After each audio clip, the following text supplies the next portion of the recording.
नमस्कार विद्यार्थी मित्रांनो, रुक्मिणी अकॅडमी पुणेमध्ये आपलं स्वागत आहे. या सेशनमध्ये आपण राज्यसेवा मुख्य परीक्षेचे जे GS3 आहे या विषयाबद्दल चर्चा करणार आहे, की त्याच्या सिलेबस, त्याच्या रिलेटेड जी काही आपली एक आपण जे फास्ट ट्रॅक बॅच रन करणार आहे तिच्या संबंधित चर्चा करणार आहे.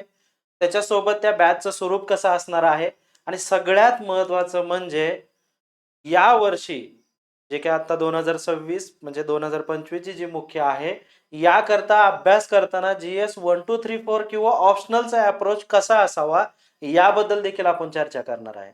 त्यामुळे हे सेशन GS3 सोबतच तुम्हाला आत्ता जे उर्वरित कालावधी राज्यसेवा मुख्य करता आहे किंवा आत्तापर्यंत तुम्ही ज्या पद्धतीने अभ्यास करता आहात, त्याच्या पुढचा अभ्यास कशा पद्धतीने करावा याकरता देखील युजफुल आहे. ओके? So let's start.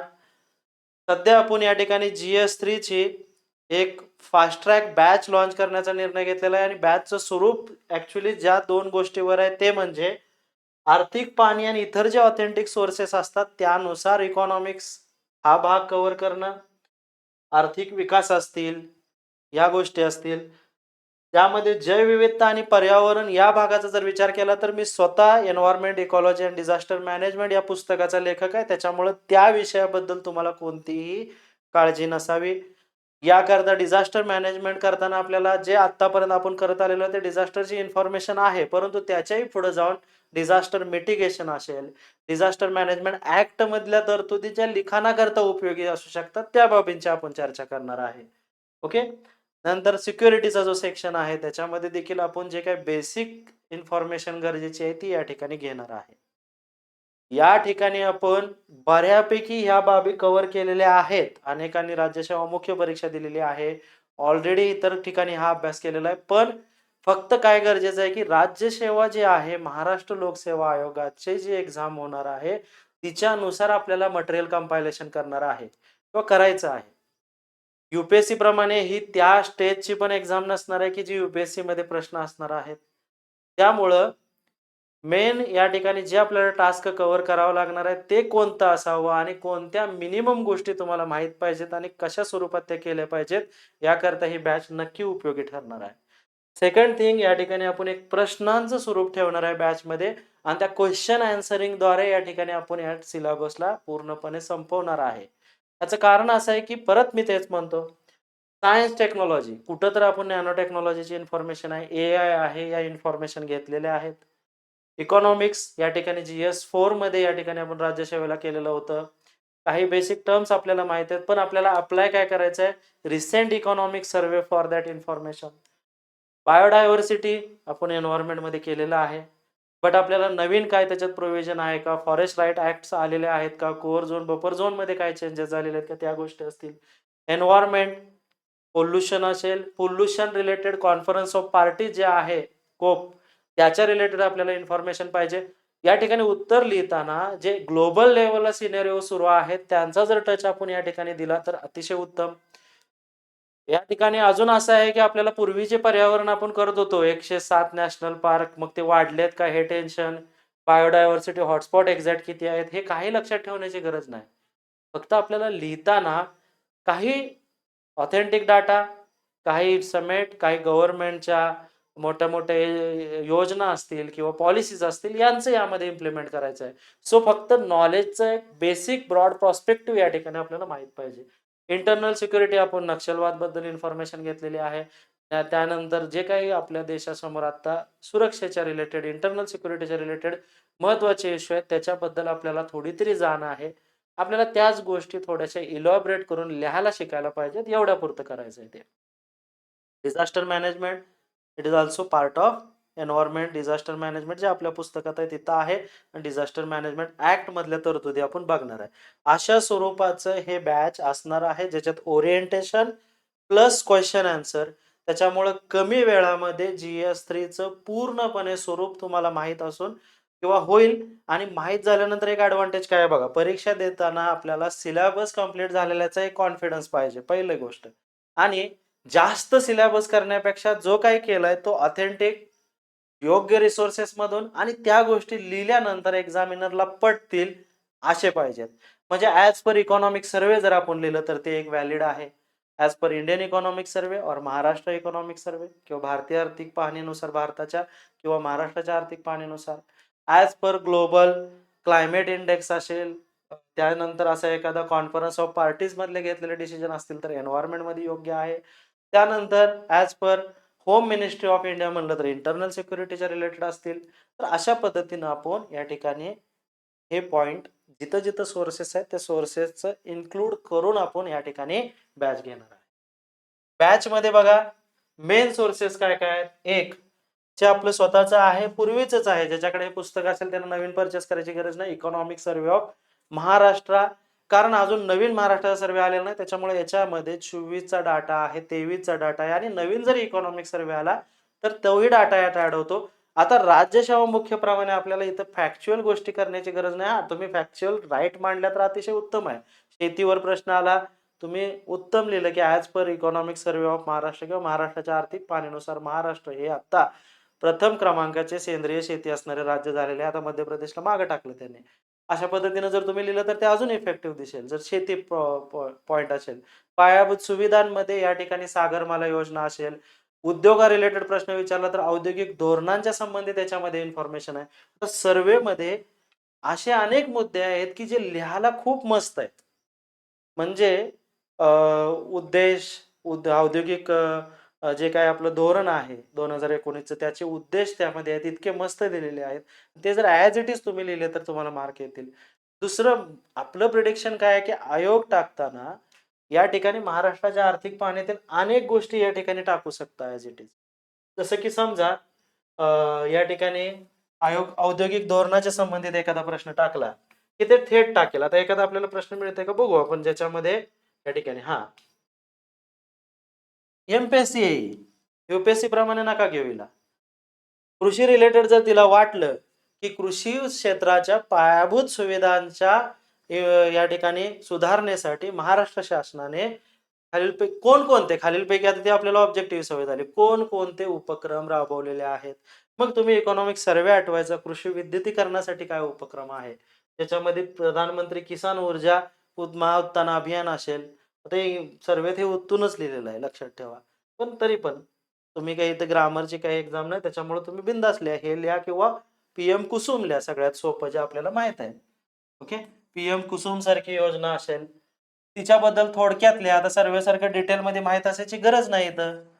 त्याच्यानंतर आता डायरेक्ट असं लय नका लिहू, 2025-26 या कालावधीत पीएम कुसुम बद्दल लिहा, त्याच्यातलं प्रोव्हिजन थोडक्यात लिहा.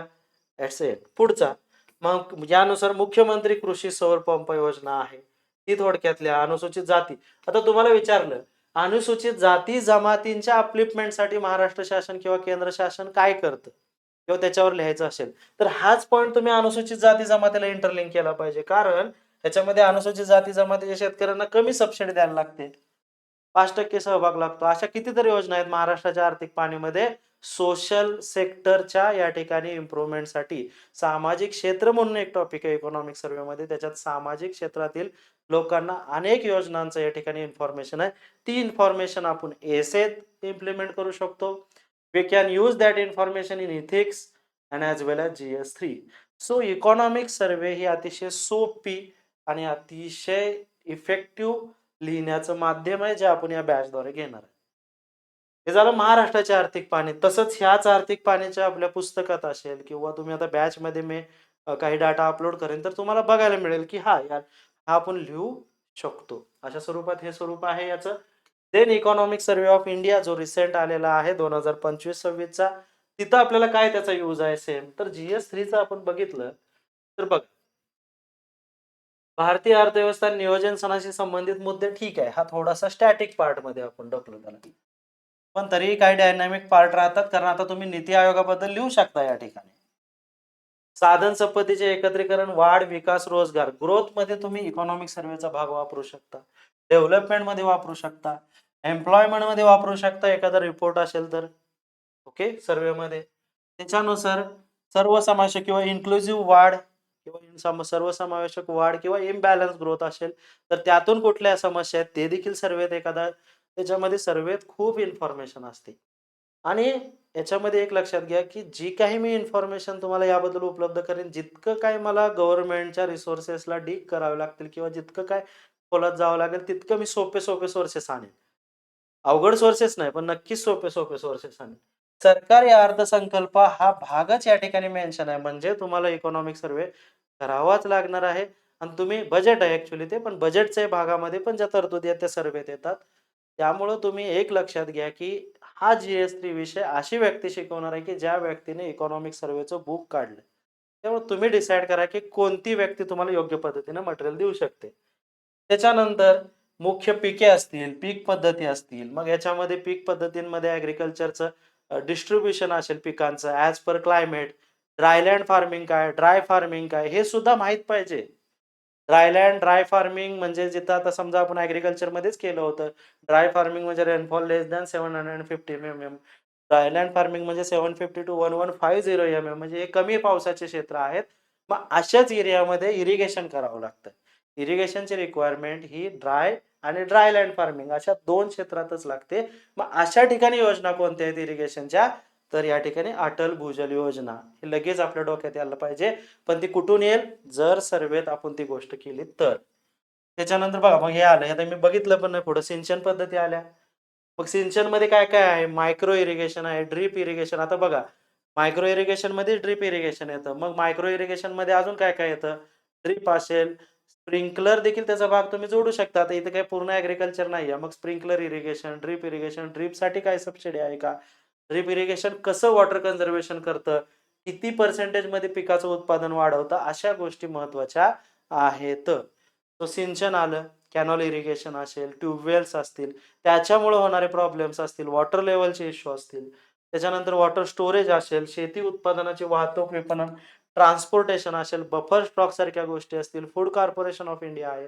तर अनेक गोष्टी या ठिकाणी येतात आणि शेतकऱ्यांच्या सहाय्यासाठी ही तंत्रज्ञान, ई-नाम, ई-नाम कुठे मिळणार आहे? सर्व्हेतच मिळणार आहे. तर सर्व्हे ही बेस आहे. आपण खूप ठिकाणी पळतो, पण उत्तरं बघा, एक लक्षात घ्या, पेपर सेटरचा कधीही विचार करायचा कुठलाही अभ्यास करताना. पेपर सेटरला फॅमिली आहे, बायको आहे, मुलं आहेत. आपल्याकडे ते मोकळे नाहीत, उपरे नाहीत. ते लायब्ररीत बसत नाहीत. मग त्यांना काय असते सवय? सर्व्हे वाचायची सवय, बातम्या बघायची सवय असते. गव्हर्नमेंटचे एखादे रिपोर्ट सवय असते आणि रेफरन्स बुक. याबाहेर ते जात नाहीत. पण आपण काय करतो, इतकं वाढवतो, इतकं मटेरियल वाढवतो, की तिथं नेमकं एक्झामला काय आहे हेच विसरून जातो. ही चुकी करायची नाही. त्यानंतर प्रत्यक्ष आणि अप्रत्यक्ष शेती अनुदानं असतील, किमान आधारभूत किमती, मिनिमम सपोर्ट प्राईस आता आपल्याला इकॉनॉमिक सर्व्हेत मिळणार आहे. अशा पद्धतीनं public distribution system, P-D-S system, राष्ट्रीय या ठिकाणी जे आपली फूड सिक्युरिटी ॲक्टच्या रिलेटेड तरतुदी आहेत, आता 2028 पर्यंत मोफत आहे. या सगळ्या गोष्टी तुम्हाला सर्व्हेत मिळतायत. So survey is the backbone of GS3 and we have that book. आपल्याकडे ते बुक आहे. तेच बुक नीटनेटकं करायचं आणि इंडियन इकॉनॉमिक सर्व्हेचे काही मुद्दे. त्याच्यानंतर बघा प्लस आपण इकॉनॉमिक्सला वाय-सी-एम-मध्ये खूप सोप्या स्वरूपात माहिती दिलेली असते एखाद्या गोष्टीची, या मुद्द्याची. ते पॉइंट आपण ॲड करणार आहे. इव्हन तुम्ही स्टेट बोर्डला कमी लेखू नका. दारिद्र्याचं दुष्टचक्र हे स्टेट बोर्डमध्ये इतकं मस्त दिलं, की कुठंच ते लागू नाही. मग आयोगाला अपेक्षित काय असतं बघा, एखादी व्यक्ती आय-ए-एस होती, तर ती वयाच्या 22 ते 24 मध्ये होण्याचे चान्सेस जादा आहेत. कारण त्यांना जास्त नॉलेजची लोकं नको आहेत. They need an basic knowledge person, की जनरलिस्टिक. ते जनरलिस्टिक सर्व्हिसेस आहेत, त्या स्पेशलिस्ट नाहीयेत. तर तुम्ही जनरल नॉलेज घ्या. जनरल म्हणजे ते जे-के नाही, पण जनरल ते इन्फॉर्मेशन घ्या त्या पॉइंटबद्दलची.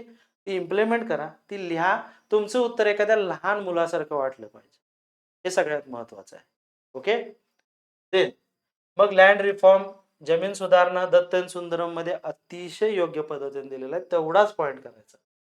एल-पी-जी अर्थव्यवस्थेच्या उदारीकरणावर परिणाम. त्याचा सोर्स स्टेट बोर्डमध्ये इतका मस्त आहे. दत्त एंड सुंदरममध्ये पण आहे. पण आपल्याला मराठीच्या मुलांना अजून स्टेट बोर्डमध्ये चांगला कळेल अँड व्हाईस वर्सा. औद्योगिक धोरणातील बदल असतील. नवीन औद्योगिक धोरण असेल, सर्व्हेमध्ये आहेत नवीन औद्योगिक धोरण, त्याचे ऑब्जेक्टिव्हज वगैरे आणि औद्योगिक विकासावर त्याचे काय परिणाम झाले ते सगळ्या गोष्टी आहेत. पायाभूत सुविधा, ऊर्जा, बंदरे, रस्ते, विमानतळ, रेल्वे जे बेसिक इन्फ्रास्ट्रक्चर आहे याच्या रिलेटेड परत तुम्हाला इकॉनॉमिक सर्व्हेच हेल्प करतो अँड तुमचे एक कॉमन शब्द. जनरल उत्तराला एकदम बेस्ट कसं बनवायचं, तर त्याला इकॉनॉमिक सर्व्हे किंवा एखाद्या रिपोर्टचा एखादी जोड दिली, की ते उत्तर बेस्ट बनतं. तुमच्याकडे किती नॉलेज आहे याच्यापेक्षा तुम्हाला त्या पॉइंटबद्दल तितकंच माहीत पाहिजे जितकं गरजेचं आहे. हा एक स्टेटमेंट खूप महत्त्वाचं आहे माझं मेन्स देताना. यावर्षी किंवा पुढचे 2 वर्ष तर राज्यसेवेत एवढंच लक्षात ठेवा, जे सिलेबसचे पॉइंट आहेत तेवढ्यापुरतंच राहावा. जास्त स्वतःचा अभ्यास करू नका.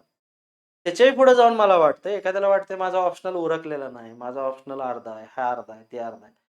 मी माझं स्वतःचं सांगतो, मी पण मेन्सला आहे. माझा ऑप्शनल समजा पी-एस-आय-आर आहे, समजा म्हणजे आहे. माझं धोरण एकच आहे आणि ते धोरण तुम्ही सुद्धा राबवा. तुमचा जेवढा अभ्यास झाला ना, तेवढा अभ्यास प्रत्येक प्रश्नाला इम्प्लिमेंट करा. कसं? तुम्हाला प्लॅटो विचारलाय, ते काहीही विचारू दे. तुम्हाला जर प्लॅटोबद्दल एकच गोष्ट माहीत असेल, अरिस्टॉटलबद्दल एकच गोष्ट माहीत आहे, तर तीच लिहा उत्तरात. फक्त ट्राय करा त्या प्रश्नाशी मॉडिफाय करायचं. हे बघा, हे लिहिणाऱ्याला पोस्ट आहे. फक्त तो शहाणा पाहिजे. तुम्हाला हुडकणार आहेत का, तो अरिस्टॉटलबद्दल चुकीचं लिहिलं, प्लेटोबद्दल चुकीचं लिहिलं? नाही. तर तुमचं काम काय आहे? Right something. हां, तुम्हाला परफेक्ट येतंय तुम्ही परफेक्ट लिहा. पण जर सगळंच उरकत नाही, तर लिहिणं महत्त्वाचं आहे. लिहिणाऱ्याला पोस्ट येणार आहे. कारण आज ही ए-सी-एफ जी मुलं आहेत, त्यांना अजूनही विश्वास नाही बसत, की ते ए-सी-एफ आहेत. राज्यसेवेत 10-10 वर्ष घालवलेल्या मुलांना आज हातात काय नाही, पण थोड्या दिवसात ए-सी-एफ करून पोरांना पोस्ट मिळालेले आहे. त्यांना फक्त लिहायचं काय एवढ्या पॉइंटपुरतं ते चिटकून राहिले. ओके? देन सायन्स, टेक्नॉलॉजी, तंत्रज्ञानाचे स्वदेशीकरण काय असेल? आपल्या काय गव्हर्नमेंटच्या स्कीम्स आहेत का? जे स्वदेशी टेक्नॉलॉजीला प्रमोट करतात वगैरे. येस. भारतीयांची कामगिरी विज्ञान तंत्रज्ञानातली. मग इस्रो येणार आहे इथं बरं का. इस्रोला विसरू नका. नाहीतर तुम्ही जाल फक्त सी-व्ही रमन वगैरे ते पण बाहेर आहेत, पण फक्त इतिहास हुडकाल नोबेल प्राइजवाले. तर तसं नाही. तर रिसेंट काय अचीव्हमेंट केलेले आहेत आपण. अवकाश तंत्रज्ञान, संगणक, सूक्ष्म नॅनो टेक्नॉलॉजी, जैवतंत्रज्ञान याही गोष्टी आहेत. मराठी, इंग्रजी आपण दोन्हीमध्ये ती चर्चा करणार आहे बऱ्यापैकी. पर्यावरण आलं, आता इथं तर पुस्तक आहे त्यामुळे मी काही जास्त सांगत बसणार नाही. एन्व्हायर्नमेंट इम्पॅक्ट असेसमेंट सारख्या गोष्टी असतील ते स्टेट बोर्डमध्येही बेस्ट आहेत. आपत्ती व्यवस्थापन देखील आहे. त्याच्यानंतर विकास आणि उग्रवादाचा यांच्यामधील दुवे हे तर सोपं आहे. अशा पद्धतीने हे पुढचं जे आहे ते देखील सोपं आहे. फक्त त्या स्वरूपात आपल्याला करायचं आहे. त्याच्यानंतर या सिलेबसला मी एक 20 मेजर पॉइंटमध्ये डिव्हाईड केलंय. टोटल हे 20 पेजेस आहेत आणि 20 पॉइंट्स आहेत मोठे-मोठे. माझं असं प्रिडिक्शन आहे, की या ठिकाणी हे जे सिलेबसचे मुद्दे आणि त्याच्यामध्ये सब पॉइंट जे आहेत, ते जरी तुम्ही केले, परीक्षेच्या त्याच्या आजूबाजूचा जरी अभ्यास केला, तरी तुम्ही काही ना काही तर लिहू शकता. जसं की या ठिकाणी बघा, नियोजन, नियोजन आयोगाचा अर्थ आणि उद्दिष्ट, संकल्पना, संपूर्ण समाजासाठी आर्थिक विकास, त्याचे उद्दिष्ट ठरवून नियोजन आयोग काम करतो. लिहा. धोरणात्मक कृती आराखडा, उद्दिष्ट काय आहे त्याचं?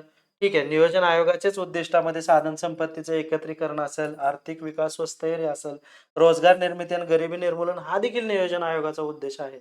मग त्याच्यात आपण डिटेलमध्ये करतो. रोजगार निर्मितीमध्ये मनरेगासारख्या योजना असतील, गरिबी निर्मूलनासाठी काही योजना आहेत सरकारच्या, पी-डी-एस सिस्टीम असेल, हे असेल, सामाजिक न्याय आणि समावेशनासाठी गव्हर्नमेंट काय करतं?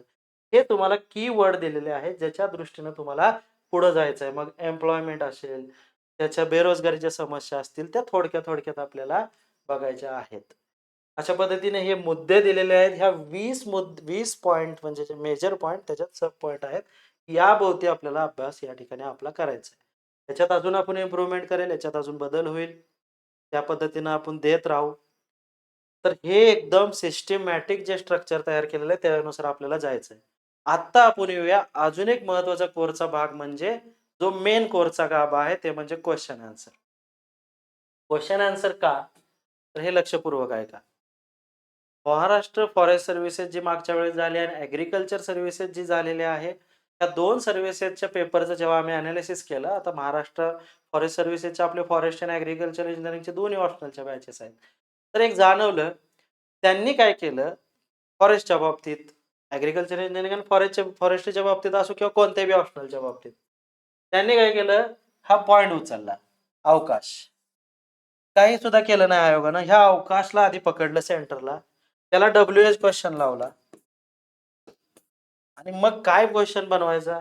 तर राइट ए नोट ऑन किंवा मराठीत आपण बघूया, अवकाश तंत्रज्ञानाबद्दलच्या किंवा संबंधित भारताच्या कामगिरीचे अवलोकन करा. बास. काही त्याने डिटेलमध्ये जाणार नाही. याचा बोनस घ्या तुम्ही ॲडव्हांटेज. त्याने काय घेतलं अजून समजा रोबोटिक्स. त्यातल्या त्यात लयतले ते ॲप्लिकेशन क्वेश्चन येण्याचं प्रमाण कमी आहे. तरी पण रोबोटिक्स मानवी जीवनाला धोके आहेत की फायदे आहेत? असं येऊ शकतं साधं थोडक्यात. किंवा एखादी रोबोटिक्समध्ये टेक्नॉलॉजी आली असेल रिसेंटमध्ये ती सतत चर्चेची आहे त्याच्याबद्दल येईल. किंवा एआय रिलेटेड येईल. एआय अँड ह्युमन अशा रिलेटेड एखादा क्वेशन फ्रेम होईल. एखाद्या टेक्नॉलॉजीची इन्फॉर्मेशन ते विचारतील, जी की रिसेंट सतत न्यूजमध्ये आहे. अशा पद्धतीनं. तर बायोटेक्नॉलॉजी रिलेटेड देखील त्याने एखादं बायोटेक्नॉलॉजी अँड काहीतरी ॲग्रीकल्चर असं रिलेशन लावतील, की त्याचा फायदा काय? त्याच्यानंतर मग पायाभूत सुविधांमध्ये या ठिकाणी ऊर्जेच्या कार्याबद्दल देशाचं या ठिकाणी प्रगती थोडक्यात विचारतील किंवा योजना एखादी सर्व्हेमध्ये असेल, तर त्या योजनेची माहिती विचारतील. So right now they will just follow the syllabus. हा फेज असा असतो ना, की जेव्हा सिलॅबस बदलतो ना, त्या काळात कमी अभ्यासात फक्त कॉन्फिडन्सवर पोस्ट निघते. म्हणजे 2014-15 किंवा त्याच्या आधीचे निकाल किंवा इव्हन 17च्या आधीचे जर तुम्ही निकाल बघितले, तर कुणीही 100च्या पुढे जरी राज्यसेवेला नसेल प्रत्येक सब्जेक्टमध्ये, कुणाला 90, 80 इव्हन 14ला आणि 15ला आणि 13ला तरी एच-आर-डीला पोरांनी 50-50 मार्क आणून क्लास 1 मिळवलेत. आता एक 50 मार्क पडले असते तर एखादा पोरगा म्हणला असता ॲन्सर की चेक केली नाही. आता 110 पडून बी काही जणांना पोस्ट नाही. सो इनिशियल फेजचा किंवा फर्स्ट स्टेप मूव्हचा एडव्हांटेज घ्यायचा. कसा? तर कॉन्फिडन्सनं आणि ते कॉन्फिडन्स कसा बिल्ड करायचा? तर या सिलॅबसला फक्त कव्हर करा. मग तुम्हाला जिथून याचे रिसोर्सेस मिळतील तिथून तो कव्हर करा आणि तो जो असा करेल त्याची पोस्ट निघण्याचे चान्सेस 100% राहतील. Confidence is a key of success for state services mains हे लक्षात ठेवा. राज्यसेवा मुख्यकरता सध्या ज्या विद्यार्थ्यांकडे कॉन्फिडन्स आहे तो सक्सेसफुल होईल. दुसरा मुद्दा, जो विद्यार्थी यू-पी-एस-सीच्या दर्जाचा अभ्यास करत आहे आणि जर त्याला वाटत असेल, की मी खूप शहाणा झालोय, तो इथं गंडू शकतो कारण एम-पी-एस-सी सोपे प्रश्न टाकू शकतो. काही लोकांना अवघड प्रश्नांची उत्तरे येतील, पण सोप्या प्रश्नाची उत्तरे येणार नाहीत. त्याच्यानंतर पुढे जाऊन अति अभ्यासानं पण पॅनिक होणारा विद्यार्थी यातनं बाहेर पडणार आहे. जो विद्यार्थी सक्सेस होईल त्याचं एक माझ्या बाबतीत एनालिसिस असं आहे, जो फक्त जो दिलेला ड्युरेशन आहे, तो शांतपणे यूज करेल, त्या फ्लोमध्ये राहील, शांतपणे पेपरला जाईल. कारण लिखाणाच्या पेपरमध्ये आणि इंजिनिअरिंगच्या पेपरमध्ये किंवा काहीच फरक नाही. इंजिनिअरिंगची पोरं आदल्या दिवशी वाचतात, वाचलेलं बी काही माहीत नसतं आणि ते फक्त तिथं लिहिण्याचा प्रयत्न करतात आणि लिहिता-लिहिता इतकं लिहितात, की कधी-कधी पुरवणी मागतात. मार्क किती का येईना पण पास होतात. इथंही पास होण्याला आधी महत्त्व आहे. या वर्षी किंवा हे 2 वर्ष तुम्ही लिहा, ते मार्क देणारच आहेत. कारण त्यांना कळलंय, की ह्या पोरांना काही येत नाही. मार्क जादा द्या. कारण तुम्ही आत्ताचे रिझल्ट बघत असाल ॲग्री, फॉरेस्ट्री मार्क जादा दिलेत. हे मी तुम्हाला कॉन्फिडन्सनं सांगतो. कारण फॉरेस्ट अँड ॲग्री इंजिनिअरिंग करणारे आपलेच विद्यार्थी किंवा आपलेच जवळचे मित्र आहेत. त्यांनी किती लिहिलंय आणि कसं लिहिलंय आम्हाला सगळ्याला माहीत आहे. त्यामुळे तुम्हाला सांगतो मार्क जादा दिलेत आयोगानं.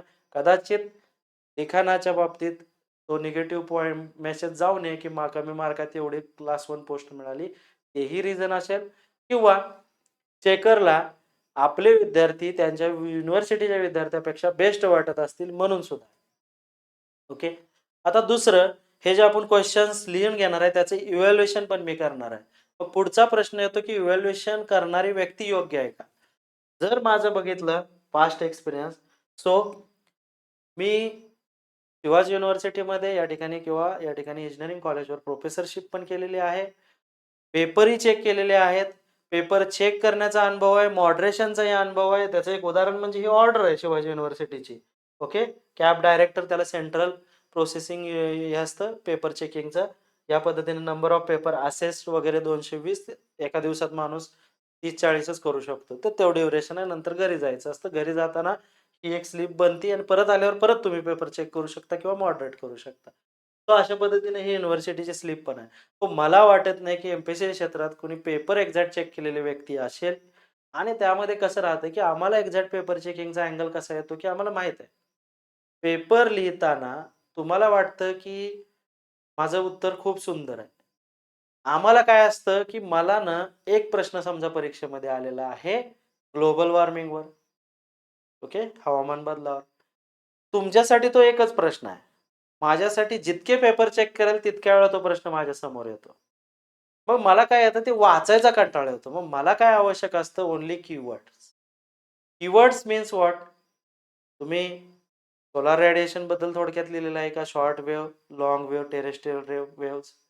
तुम्ही मला गॅसेस लिहिलेले आहेत का? सगळ्यात मेन गॅसेस आहेत. त्याच्यात CO2 मला पाहिजे, मिथेन पाहिजे. मी काय असं बघत नाही, अरे यानं चुकीचं लिहिलंय. मला गॅसेस पाहिजे. त्यानंतर मला गॅसेस मिळाल्यानंतर ते गॅस ट्रॅप करतात, बरोबर आहे? टेरेस्ट्रियल रेडिएशनला. त्यानंतर तुम्ही मला चित्र जर काढलं एकदम मस्त, पृथ्वीचा सरफेस, सूर्याचा सरफेस, तिथनं येणारे व्ह्यूज, रिफ्लेक्ट होणारे व्ह्यूज, मला अजून पुढं वाचायची गरज नाही. सो माझं वाचन कमी करून जितकं डायग्रामॅटिकली रिप्रेझेंटेशन आणि थोडक्यात तुम्ही मला द्याल, तितकं तुम्हाला मार्क चांगले मिळतात. कारण तुम्ही पेपर चेकरचाही विचार करा पेपर लिहिताना. हा एक मुद्दा झाला. दुसरा, तुम्ही पेपर लिहिताना किंवा प्रॅक्टिस करताना अजून एक महत्त्वाची गोष्ट लक्षात ठेवा, की नंबर ऑफ वर्ड्स. एखाद्या प्रश्नाचं खूप उत्तर येतंय म्हणून ते जास्त लिहायचा कधीही प्रयत्न करू नका. कारण तुम्हाला पेपर पूर्ण करायचा आहे. 20 क्वेशन्स आपलं जे टार्गेट असतं, त्याला आपण किती वेळ देऊ शकतो हे महत्त्वाचं आहे. त्या वेळेच्या लिमिटमध्येच या ठिकाणी प्रत्येक प्रश्नाला वेळ द्यायचा. तिथंच थांबायचं. जास्त डीपमध्ये गेला म्हणून मार्क वाढत नाहीत. लिहिलं, मी म्हणतो चला तुम्ही नॉर्मल लिहिलं, मी तुम्हाला 8 पैकी 5 देणारच आहे. तुम्ही एक्स्ट्राऑर्डिनरी लिहिलं तर मी 8 पैकी 8 नाही देत, 6च देतो. पण एक्स्ट्राऑर्डिनरी लिहिण्याच्या बाबतीत जर तुम्ही प्रयत्नात पुढचे 3 ते 4 क्वेशन जर तुमच्याकडनं स्किप झाले 15-15 मार्काचे, तर तिथं तुमचा मोठा लॉस होतो. कारण एक्स्ट्राऑर्डिनरी लिहिल्यानंतर 20 क्वेशनमध्ये जर तुम्ही 15च क्वेशन सॉल्व्ह केले, तर 15 मार्काची इम्प्रूव्हमेंट होती. आणि जर तुम्ही ते एक्स्ट्राऑर्डिनरी नाही सोडवले, पण 20च्या 20 क्वेशन सोडवले, तर जे पुढचे 5 क्वेशन्स असतात, 15-15चे 3 धरू, 8-8चे 2 धरू, 45 आणि 8 समथिंग 16 म्हणजे 60 मार्कामध्ये तुमचा मिनिमम 30 ते 35 मार्काचा लॉस होतो. तो लॉस ह्या 15 मार्कापेक्षा खूप मोठा आहे. त्यामुळे ह्याचं भान ठेवायचं की पेपर कसा लिहायचा. या सगळ्या मार्गदर्शनाकरता तुम्ही हा कोर्स तुम्हाला नक्की उपयोगी पडेल. बॅचच्या बाबतीत लेक्चर्स व्हिडिओ स्वरूपात राहतील. त्या ठिकाणी चेकिंग होईल. पेपर चेक केल्यानंतर त्याच्याबद्दलची चर्चा केली जाईल. काही जणांना वैयक्तिक फीडबॅक देखील दिले जातील पेपर चेक केल्यानंतर. असं कॉम्प्रिहेन्सिव्ह मॉडेल राहील. तुम्ही तुमच्या बाकीच्या सब्जेक्ट करत-करत ह्या बॅचकडे लक्ष द्या. तुमचा अभ्यास करत-करत देखील याच्यात पॉइंट टाका. सगळा सिलेबस करण्यापेक्षा आपण काय करणार आहे, सिलेबसला आवश्यक असणाऱ्या मटेरियलच्या बाबतीत ते मटेरियल देखील प्रोव्हाईड करीन. काही मटेरियल तुम्ही स्वतःहून वाचू शकता, काही मटेरियल एक्सप्लेन केलं जाईल बॅचमध्ये. अशा स्वरूपामध्ये थोडक्यात GS3 चा ओव्हरव्ह्यू घेण्याचं काम या बॅचद्वारे केलं जाईल. ओके. सो या ठिकाणी या बॅच करता रुक्मिणी अकॅडमी पुणे हे ॲप डाउनलोड करा. ॲपमध्ये तुम्ही गेल्यानंतर बाय करण्यापूर्वी तुम्ही कंटेंट सेक्शनवर जाऊन व्हिडिओ लेक्चर सुरुवातीचे फ्री देखील बघू शकता. Then you can join that batch. Batch राज्यसेवा पूर्व मुख्य या टॅबमध्ये उपलब्ध असेल. त्याकरता ॲप डाउनलोड करून सुरू करा. ओके. Thank you.